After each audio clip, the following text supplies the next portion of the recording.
Good morning, everybody. Welcome to this morning's episode. And this episode will not be about coffee, but if you haven't checked the video on coffee, please do. I think you'll get a kick out of it.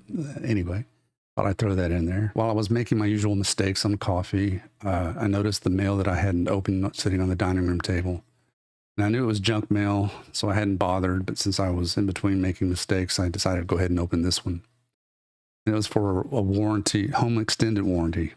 I've had my share of extended warranties for both cars and homes, and they were hit and miss, mostly miss. And well, for example, my last experience with the car warranty wasn't a good one. I had a 2007 Ram that I had problems from the start. I bought it used and relented to add the extended warranty, but I did because it was used. And a year later, steam started coming out from under the hood, and it was about a mile away from the house. And I barely made it home before it died. That was the last time I ever drove it. The engine block cracked. I had to get a new one. It ended up, the truck that is at a shop that would work with extended warranty companies. Days later, after going back and forth with the warranty company, they sent out an inspector. And then afterward, the claim was denied because they said I drove it while the incident was occurring, something like that. So anyway, the home extended warranty was a condition of the contract, and so it came with the house. But it was practically worthless. On different occasions, the same repairman could only do what the company allowed, which might as well have been glue and duct tape. Months later, after the warranty expired, it also came with a note saying they would not renew the contract because I had claimed too many claims on my HVAC. So why on earth am I thinking about going down this rabbit hole again? Well, it's because our cars aren't new by any means. My car is a 2011 Ford Taurus, and Kathy drives a 2018 Nissan Murano.